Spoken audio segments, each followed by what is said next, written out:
नमस्कार दोस्त, आज आपका फिर स्वागत है हमारे इस यूट्यूब चैनल में। आज हम फिर एक नई जानकारी के साथ आप लोगों के बीच आए हैं।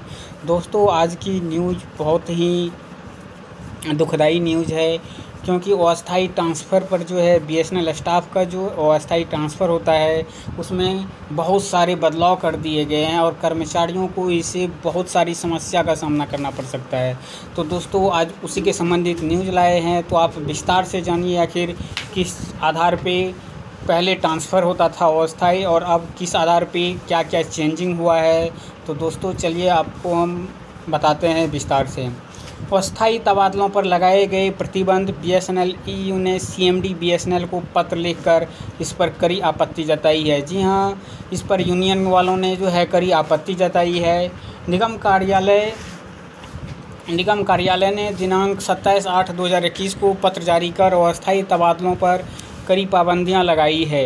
यह उन युवा कर्मचारियों को गंभीर रूप से प्रभावित करेगा जो अपनी प्रारंभिक नियुक्ति के समय दूर दराज के मंडलों में तैनात है। हाल तक वास्तविक मामलों के लिए अस्थायी स्थानांतरण स्वीकृत करने का अधिकार था। जी हां, हाल तक जो है निदेशक, जो मानव संसाधन निदेशक हैं, उनको अस्थायी स्थानांतरण करने के लिए अधिकार था। हालांकि इसके बाद कर्मचारियों को केवल 2 आधारों पर अस्थायी स्थानांतरण मिल सकता है।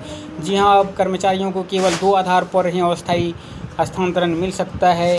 एक आधार कर्मचारी के पति पत्नी के साथ जुड़ने का। जी हां, पहला आधार है कि अगर किसी कर्मचारी का पति पत्नी कहीं दूसरी जगह काम कर रहा है तो वो अस्थायी ट्रांसफ़र ले सकता है। दूसरा चिकित्सा आधार पर। जी हाँ, दूसरा है अब सिर्फ चिकित्सा आधार।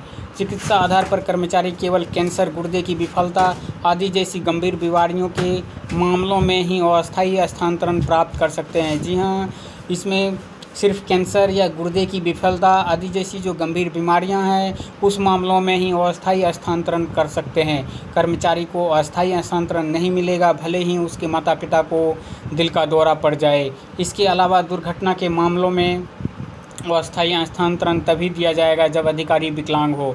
जी हाँ, दुर्घटना भी हो जाएगा तो उसको तभी वो अस्थायी स्थानांतरण दिया जाएगा जब अधिकारी विकलांग हो, और ऐसे मामलों में भी प्रमाण पत्र सरकारी अस्पताल के सीएमओ द्वारा जारी किया जाना है। जी हाँ, इस किसी भी स्थिति में उसका ट्रांसफ़र तभी होगा जब सरकारी अस्पताल के सीएमओ उसको प्रमाण पत्र देगा। अभी तक अधिकारियों को 5 साल तक के अस्थायी तबादले मिल रहे थे।